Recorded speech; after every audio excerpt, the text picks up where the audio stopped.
That feels like it's scraping the bottom of the TV barrel, to be a judge on the Celebrity MasterChef or the Australian MasterChef.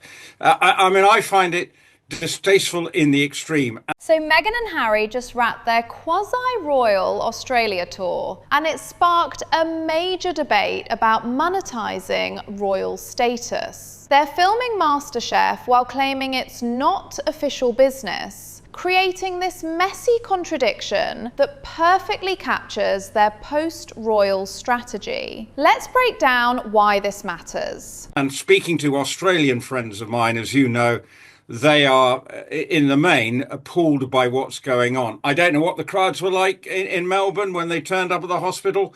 But, yesterday today stroke yesterday, she wasn't seen because she was recording this TV program. It's tacky. And that is my big takeaway from it. Australian taxpayers are footing the security bill for this visit, reportedly hundreds of thousands of dollars, while she's off collecting appearance fees. The optics are terrible, skipping hospital visits that would actually help people to film a cooking show that helps her bank account. So did they pay to go there? Have they made some charitable donation to the Melbourne hospital? Have they done something to the homeless, which is definitely trying to rain on William's parade with homelessness? The whole thing is tawdry, in my view, in the way they're saying it's not a royal tour, but goodness me, does it look like a royal tour in all but name. William's homelessness initiative just launched a major campaign last month, so the timing here isn't coincidental. They're literally trying to compete with working royals while claiming they want nothing to do with the institution. The contradiction is becoming impossible to ignore. There he is today, wearing his medals, honouring the Australian war dead, and obviously the Invictus element of what he's doing, which I get. But then she's appearing on Australian MasterChef. Well, presumably she's getting a stocking great fee for that programme, which I know about. But I mean, let's be honest, that feels like it's scraping the bottom of the TV barrel, to be a judge on the Celebrity MasterChef or the Australian MasterChef. I mean, I find it distasteful in the extreme. This split screen perfectly captures the problem. Legitimate charitable work on one side, celebrity cash grab on the other. Invictus deserves serious attention, but when it's packaged with reality TV appearances, both activities lose credibility. The brand is becoming incoherent. I know how it works. Because a friend of mine used to present the original program. And obviously MasterChef in this country has had a few hiccups along the way, with one or two presenters being given the tin tack, as they say, for controversial bits in their private life. But, the food will turn up probably cold, and you'll have to sort of imagine that it's good. And the whole thing is, look, she wouldn't know a good meal if it hit her between the face. So, I mean, I think why they've done it. They've given her a socking great big fee, and they will fawn all over her. And, because obviously that's the nature of the program.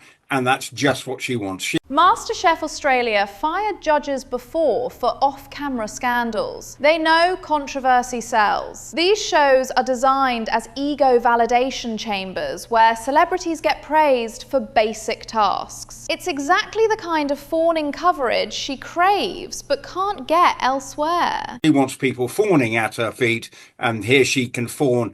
But my goodness me, I wouldn't take any notice of her ability as a culinary judge. Her cookbook flopped. Her lifestyle brand never launched. There's zero evidence of actual culinary expertise here. Real food experts spend decades mastering techniques. This is pure celebrity for celebrity's sake, which makes the whole exercise feel hollow and mercenary. I mean, he's even had a pop at his father's parenting skills as well today. So yet again, he's sort of saying, well, I'm not really having a go at my my father, I'm just talking, we have to learn as a parent from our parents. Well, if that's not a jibe criticizing his father, which will be deeply hurtful to him, particularly as he continues. He's got a major event in planning in next week when he's got I don't know, to go to America with all that's going on and represent this country. The last thing he needs to be having is his son questioning or sort of suggesting that he wasn't brought up in the best circumstances. Charles is dealing with cancer treatment while planning a major state visit to the US next month. Having your son publicly question your parenting during a health crisis shows remarkable tone deafness. The timing couldn't be more hurtful or disruptive. I mean, if I was the king, I'd probably be losing my temper and saying, off with their titles. If Rupert was king.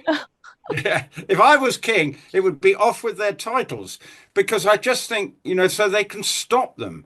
But maybe that would just be a step too far for the king, who does have, sort of a sympathetic, much more sympathetic side than perhaps I do have, and understand. Recent polling shows 68% of Britons want their titles removed, but Charles faces an impossible choice: act as a father or as a king. His natural instinct to protect his son conflicts with protecting the institution. That hesitation is being exploited. And he's got a wayward son who just seems to endlessly want to snoop at the institution, yet there he is, going around behaving as if he's part of the institution. And I think that's what's so frustrating for all and sundry. You don't want to be in it, but your only raison d'etre is to behave like you are still a member of the royal family. You can't have your cake and eat it. Unfortunately, he is getting away with it to some extent, because that's what he's gone and done in Australia. He's monetized the trip, and he's done the things that he used to be very good at, turning up at a hospital, doing the Invictus. He was good at it. But now he's made his bed. He shouldn't be allowed to lie in this particular bed in Australia. Their entire brand depends on royal status they publicly rejected. Without those titles and connections, they're just another Hollywood couple. This Australia trip proves they can't function without the institutional backing they claim to despise. It's completely unsustainable. I mean, Hugo will agree with me, because she did like a laugh. Yeah. And if she was in private company, why not? Like we all do. We probably all sort of cock a snook at someone and maybe have a sort of slight joke. And she was no exception. I don't think. I mean, I know, and I'm not surprised. I mean, I'm sure she got on very well with Ronald Reagan. He was a charmer, in a sort of old school kind of way, and she would have loved being around. I mean, you probably know more about that than I do, but I mean, I'm pretty sure. With Melania, I'm not sure that as individuals, the Queen and Melania seem to have, poles apart in terms of the sort of whole approach to it, and that sort of glassy. The Queen had an extraordinary ability to spot genuine people versus performers. Reagan had that old Hollywood charm she appreciated, while Melania's blank stare probably reminded her of every social climber she'd endured over 7 decades. Authenticity always registered with her. She accused me to my brother once of being a drunk, because I fell over at Ascot and got a black eye, and I used to present the in-house TV, and the rumour was that she turned round and said, what's the brother of my trainer been doing? Has he been drinking? So, I mean, I can imagine her. She would love, what I can assure the late Her Majesty that I hadn't been drinking. But the point is, she loved a joke, and she didn't like pomposity. This Ascot story perfectly captures her. She could spot pretension from miles away and had zero tolerance for it. That quality would make her absolutely scathing about today's celebrity culture and the kind of manufactured drama we're seeing now. Well, I think Prince Philip just always was a no-fuss kind of guy, and he didn't want people, from day one, it was I don't want people fawning all over me. He knew he was, he had the common sense to realize, look, I'm in my 90s. It's what happens. We get ill. That would have been his sort of perfectly dogmatic approach to it. Yes, I lived to whatever age it was in the end, but he wouldn't want people And that's why he stepped back just to enjoy or try and ease into, what ultimately, sadly, was his death. But, it was bound to happen. And he didn't want people at all stages. He didn't want people. He couldn't suffer fools.